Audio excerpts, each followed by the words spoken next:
Welcome to me time, welcome to my show. আমি সবসময় এটা বলে থাকি যে ওয়েলকাম টু মাই শো, তার কারণ হচ্ছে যে এই একটা সময়, যে সময়টা আমি তোমাদের কথা একটু কম ভাবি, নিজের কথা একটু বেশি ভাবি। তার কারণ হচ্ছে যে এই একটা সময় যেখানে আমি তোমাদের সঙ্গে অনেক কথা বলি, আড্ডা মারি, অনেকের সঙ্গে অনেক আলাপ হয়, প্রচুর আড্ডা হয়। আর তোমরা কি জানো যে এটা আমার কি বলবো, লাইক যেরকম কোলাজেন বুস্টার হয় না, সেরকম এটা আমার এনার্জি বুস্টার। যখন আমি তোমাদের সঙ্গে আড্ডা মারি, কথা বলি, এখানে এসে যখন তোমরা অনেক কথা বলো, ফিডব্যাক দাও, আমাদের মধ্যে কি ড্রব্যাকস আছে সেটা জানাও, তো সবকিছু মিলিয়ে মি টাইমে কিন্তু আমি রেডি থাকি যে তোমাদের থেকে একটা বন্ধু পাবো, যার সঙ্গে আমি আড্ডা মারবো, যে আমাকে চেনে, যে আমার প্রোডাক্ট ইউজ করে, আর তার সঙ্গে আলোচনা করব। কিন্তু কখনো কখনো কোথাও এমন গিয়ে কোনো মানুষের সঙ্গে যখন পরিচয় হয়ে যায়, আর তখন যখন জানতে পারি সে আমার প্রোডাক্টও ইউজ করে, আর কোথাও যখনই প্রোডাক্ট ইউজ করে একটা কানেক্ট তো হয়েই যায়,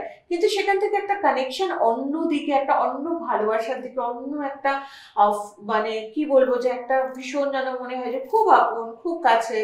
আর সব থেকে বেশি, হ্যাঁ অবভিয়াসলি, যারা নিজের পায়ে প্রতিষ্ঠিত হয়েছে এবং নিজেরা যারা একটা নিজেদেরকে একটা অন্য লিড, মানে একটা অন্য লাইনে নিজেদেরকে নিয়ে গিয়ে দাঁড় করিয়েছে, এবং তাকে দেখে বাকিরা যখন এগিয়ে যাবে, সেরম কোনো মহিলা আমি বলবো না, কোনো পুরুষ আমি বলবো না, সেরামই একজন ট্রান্স ওম্যান, যিনি আমাদের পশ্চিমবাংলায় প্রথম lawyer, criminal lawyer rather, right? তো প্রথম লয়ার যে প্রথম কাজ শুরু করেছিল, আমি তাকে তুমিই বলি। চলুন আলাপ করে নিই সায়ন্তনীর সঙ্গে।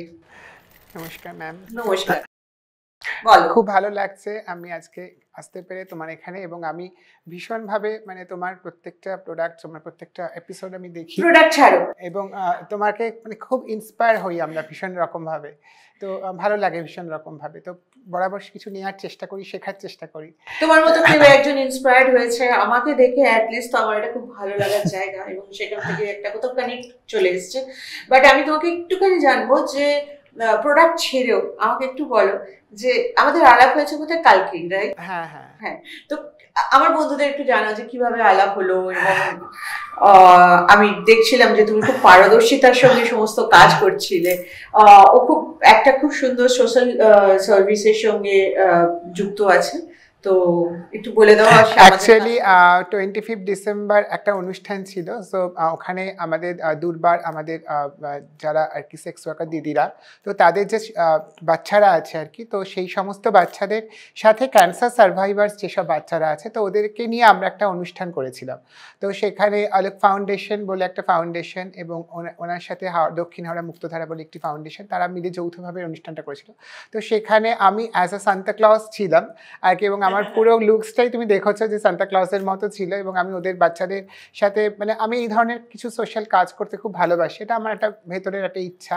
তো ওদের সাথে করার সময় আমার তখন মানে সেই সময়টাতে আমার ওই দিনটাতে খুব ভালো কেটেছে, এবং তারপর যখন তুমি এলে, সো তোমার কাছ থেকে কিছু আমরা আরও অনেক কিছু শিখলাম, এবং কিছু গিফটসও পেলাম, বাচ্চারাও কিছু গিফটস পেলো। তো এটা আমাদের কাছে অনেক বড় একটা প্লেজার, এবং সেই জায়গা থেকে তো সেই দিনই ফার্স্ট তোমার সাথে আলাপ হলো, এবং তোমার সাথে আলাপ হয়ে ওইখানে আমার আশা। তোমার কি মনে হয় যে আমাদের সমাজে প্রতিবন্ধকতাটা শারীরিকের থেকে মানসিকটা অনেক বেশি? হ্যাঁ, যখন সেক্স ওয়ার্কারদের বাচ্চাদের সঙ্গে আমরা কথা বলছিলাম, এবং বহু মহিলাও সেখানে ছিলেন, এবং আমার কথায় ওরা জুড়ে দিচ্ছিলেন যে হ্যাঁ ঠক্কর খাবে, তাও এগোতে হবে।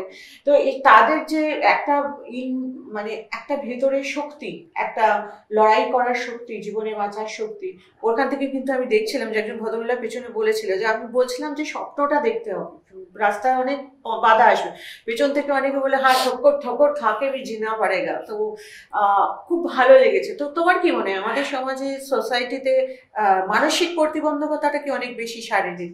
হ্যাঁ, মানে সবাই বলে মানুষ হও, কিন্তু ভালো মানুষ হওয়ার কথাটা মানে খুব কম মানুষই বলে, এবং সেটা আমার মনে খুব দরকার। এবং এই যে ট্রান্স ওম্যান বলো, মানে একটা মানে গতানুগতিক একটা স্রোতের বাইরে গিয়ে যখন নিজে তুমি লাইফ লিড করার চেষ্টা করছি আমরা, এবং আমাদের মতো যে মানুষজনেরা, ভাই বোনেরা, তো তো সেখান থেকে মানুষ সেই জায়গাটার এতটাই আমাদের সোসাইটিতে কনসেপ্টের অভাব, মানে কনসেপ্ট ক্লিয়ার নেই মানুষের, সেখান থেকে মানুষ অনেক বেশি করে মানে সেই জায়গাটারও পৌঁছানো দরকার, অনেক বেশি অ্যাওয়ারনেসের দরকার সে জায়গা থেকে।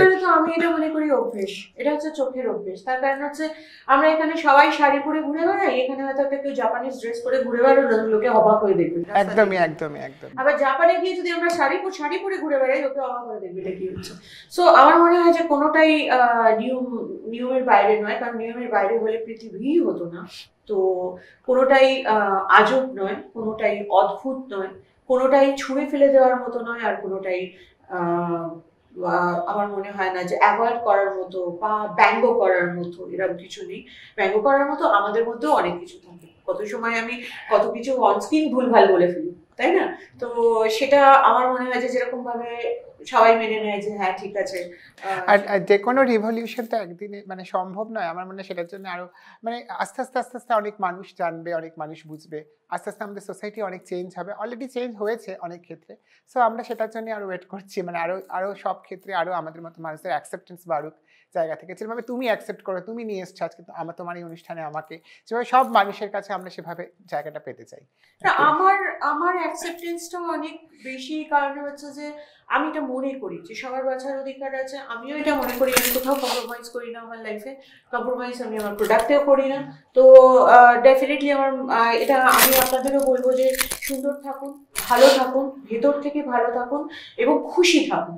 যেখানে খুশি থাকতে পারবেন না সেখানে আমার মনে হয় যে সেই পুরো একটা লাইফের অনেক মানেরা থাকে।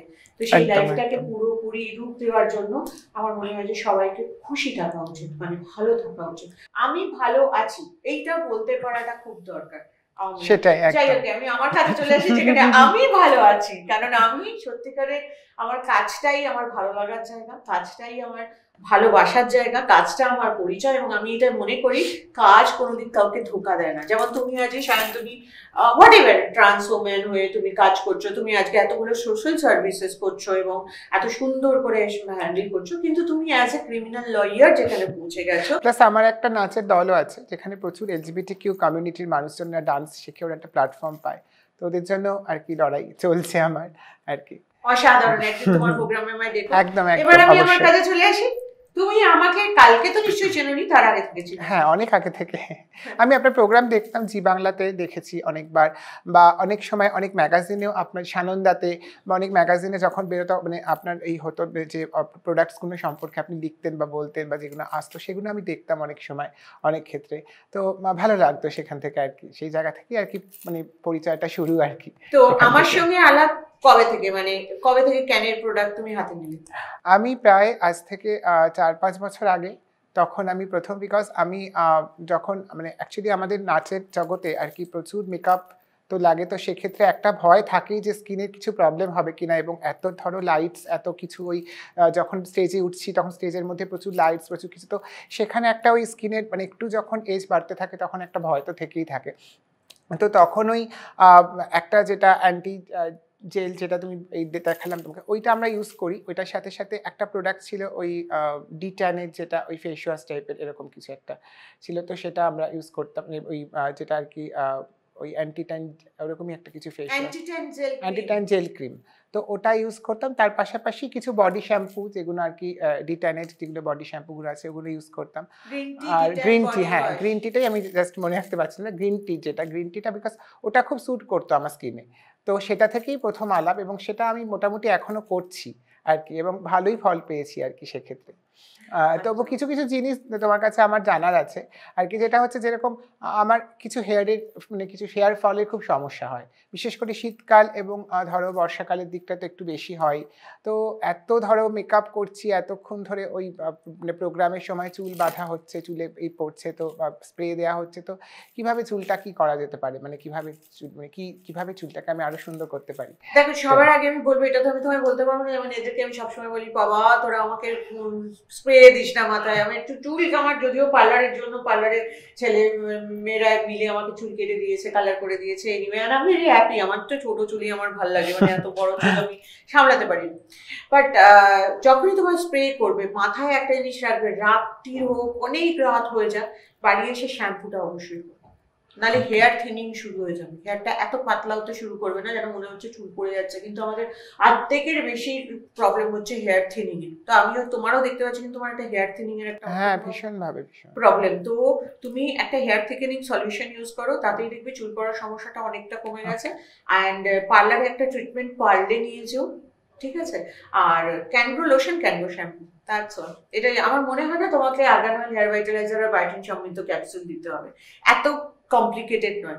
শুধু একটাই জিনিস, যখনই তোমার মাথায় স্প্রে পড়বে বা আমি তো বলি আঠা, হ্যাঁ মানে চুলটা পুরো ড্রাই হয়ে যায়, একদম ড্রাই হয়ে যায়, সেটা বাড়ি এসে একটু শ্যাম্পু আর কন্ডিশনার, ওকে মানে এটা দরকার আছে। তো মানে যত রাতই হোক না কেন, যখনই ফিরি না কেন, ওটা মাস্ট আর কি। একদম একদম, মানে আমি আমার এক বন্ধু আছে রিচা শর্মা, তো আমি আর রিচা শর্মা একসঙ্গে একটা প্রোগ্রাম করছিলাম।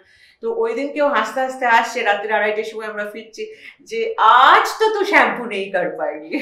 আমি বাড়ি গিয়ে শ্যাম্পু করে ওকে ফটো তুলে পাঠিয়ে দিয়েছি, যে এটা আমার পক্ষে সম্ভব নয়, যে চুলে অত আঠা আছে, অত প্রোগ্রামের পরে আমি শ্যাম্পুটা নিয়ে, মানে তাহলেই সর্বনাশ। আর বলো প্রশ্ন।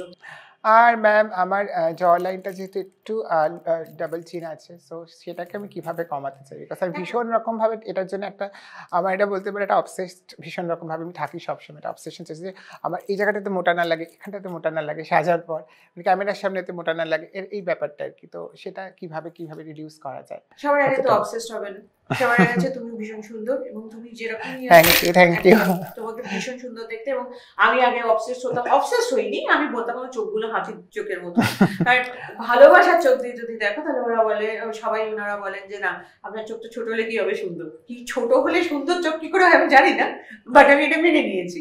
তো সেক্ষেত্রে প্রথম কথা, দ্বিতীয় কথা হচ্ছে এসডিফাইং জেল যেটা আছে, এসডিফাইং সেরাম, এসডিফাইং সেরামটা না স্প্রে করে না একদম চিপে চিপে, হাত দিয়ে চিপে চিপে অ্যাপ্লাই করবে, যাতে করে তোমার এই ডাবল চিনটা না মানে বসে যায়, তুমি নিজে ফিল করতে পারবে। তারপরে এসডিফাইং সেরামটা ইউজ করবে, মনে হলে অ্যান্টি রিঙ্কেল ক্রিম ইউজ করো, না হলে দরকার নেই, এসডিফাইং সেরাম আর জেলটা যথেষ্ট। এছাড়া পার্লারে আমাদের একটা HIFU facial within a sitting, তোমার এটা কিন্তু আমরা কমিয়ে দিতে পারবো। এছাড়াও হানাতে একটা প্রোডাক্ট আসছে, সেটা এক্ষুনি বলবো না, তো এটাও খুব তাড়াতাড়ি ডাবল চিন কমিয়ে। এটা কি নতুন বছরের জন্য, নিউ ইয়ারের জন্য?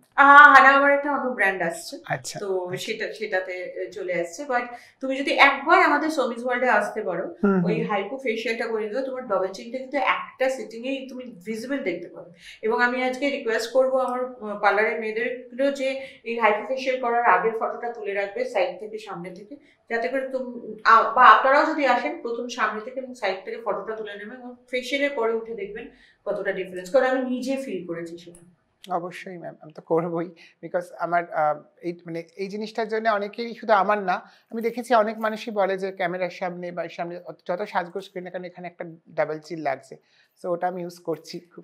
এসডিফাইং সেরামটা নিয়ে খুব চিপে চিপে ইউজ করবে। আচ্ছা, এটা কি কোনো টাইমিং আছে না, যে কোনো সময়? রাতে ইউজ করলে ভালো, কারণ ওইটা অনেকক্ষণ থাকে তো মুখে, তখন কাজটা আরো ভালো হয় আর কি। আদারওয়াইজ দিনের বেলা ইউজ করতে পারো, বাট রাতে ইউজ করলে বেটার। ওকে ওকে। আর কিছু জানার আছে? বা খুব তাড়াতাড়ি তোমার সঙ্গে আবার একটা ভালো অনুষ্ঠানে দেখা। হ্যাঁ অবশ্যই অবশ্যই। আর যেগুলো আমি ইউজ করছি, তোমার একটা মানে শীতকালের জন্য আমাকে কিছু টিপস দাও, যে শীতকালে খুব ড্রাই হয়ে যায় স্কিন, কিভাবে? এসডিফাইং সেরাম, এসডিফাইং জেল ইউজ করছো তো, তার সাথে সাথে তুমি শুধু অ্যান্টি রিঙ্কেল ক্রিমটা ইউজ করো। আচ্ছা, ওটা কি রাতে জাস্ট শোয়ার আগে? হ্যাঁ, কিন্তু গরমকালে তুমি নাইট রিপেয়ার ক্রিম ইউজ করো। অনেক ধন্যবাদ এখানে আসার জন্য, এইভাবে এগিয়ে যাও, এইভাবেই কাজ করো, আর এইভাবেই সাকসেসফুল হও। আর প্লাস তোমার যে সোশ্যাল সার্ভিস গুলো আছে ওখান থেকে সরো না, কারণ তুমি জানো যে সমাজের অনেক ধাপে অনেক লোকের অনেক সাহায্য দরকার। খুব বেশি দরকার না হলেও শুধু সামনে গিয়ে দাঁড়িয়ে একটু মিষ্টি হাসলেই বোধহয় তাদের মনটা অনেক ভালো হয়। একদম একদম, আমার থেকে ভালো তুমি বলতে পারবে। না অবশ্যই, আমরা যদি হাতে স্যানিটাইজেশন করি সবসময়, কিন্তু আমাদের মনের স্যানিটাইজেশনটা অনেক বেশি দরকার। এবং সেটাই মনে হয় আমাদের আগামী দিনে প্রত্যেকটা মানুষের কাছে। ওই যে হাসির কথা তুমি বললে, তুমিও যেন সবসময় সুন্দর একটা হাসি নিয়ে থাকো, এবং আমরা তোমাকে দেখে অভ্যস্ত, সেভাবেই ভালো লাগে, ভীষণ রকমভাবে ফলো করি তোমাকে। তো আমাদের মানে সব মানুষেরই সেই জায়গাটা ভীষণ রকম থাকে, মানে একটা ছোট্ট হাসি অনেক মানুষের অনেক হাসির কারণ হতে পারে আর কি, সেই জায়গাটাতে। তোমাকে আবার পাবো আশা করি। Thank you very much. আর এটা আশা করি যে ঠোঁটের কোণে ছোট্ট একটা হাসি সবসময় আপনাদের মুখে থাকবে, তার কারণ হচ্ছে yes you can, I can, we all.